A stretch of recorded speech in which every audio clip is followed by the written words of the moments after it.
I just showed the review of the Nike Air Force One Evo. I think Evo stands for evolution. They try to do something, soup things up or jazz things up a little bit, but this is a huge disappointment for me because all these exposed airsole, they're much bigger. They're almost Air Max like volume compared to the tiny little aerosoles that's used in Air Force Ones traditionally. 82 original Air Force Ones would have a small aerosol in the heel and a small aerosol in the forefoot, but you could actually feel them a little bit.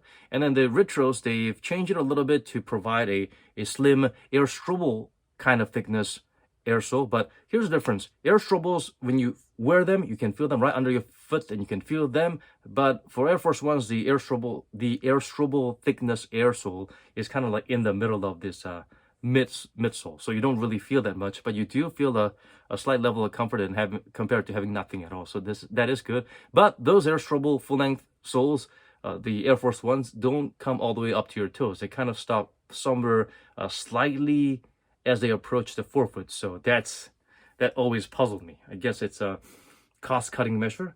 So this shoe, for a size 9, it weighs about 545 grams and it's pretty heavy. This is supposed to be a mid, but it feels, I have a high, Air Force One high as well. This feels as high as the highs, but they call themselves mid. I don't understand why. And this strap is removable. That's nice. And yeah, the removable strap is for highs. The mids don't have removable straps. They're kind of stuck together. I guess they try to have an in-betweener. Anyway, you can see these attempts to try and shave some weight by, instead of pasting a swoosh logo, they shave the leather part to show the swoosh logo. Even at the back, they try to shave things off a little bit, but still it didn't really help. I would say you can go true to size. This is a casual shoe, not a performance wear. I mean, they're harder. The cushioning is more non-existent than the typical Air Force One, which is the elevate or level 8 type of cushioning, which is like air strobel. So yeah, get the Air Force Reacts or the Air Force Comforts or the Comfort Luxes. They're way more softer than this. This is the hardest Air Force Ones I've ever experienced. These exposed air soles, you can compress them separately, but the shoe as a whole, I think you'll feel the compression if these actually punctures and give out, like the old unfortunate Nike Air shoes from the late 80s and 90s. Those shoes, until your air is punctured, you don't feel the air. It's just rigid and hard. So that's how it is. And another thing, the exposed air makes the shoe a lot more unstable because they kind of compress. So the stability is negated, especially in the forefoot. They don't even have one here on the medial side, but one on the lateral side. So this compresses. So if you're moving hard or you kind of twitch your ankle a little bit, bye-bye. There's no outrigger. There's no solid midsole there to protect you. So there.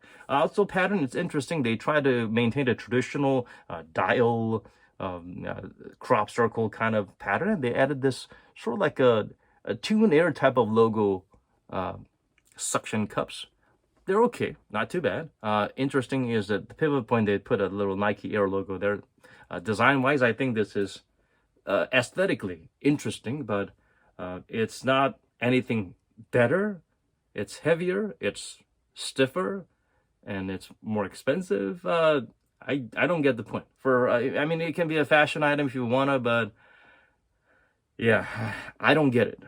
The air sole is wasted in this, but you know how it is. The Air Max air soles, let's say the Air Max 95s and 97s, if you wore them in the 90s, those Air Maxes were soft and they compressed and they provided cushioning.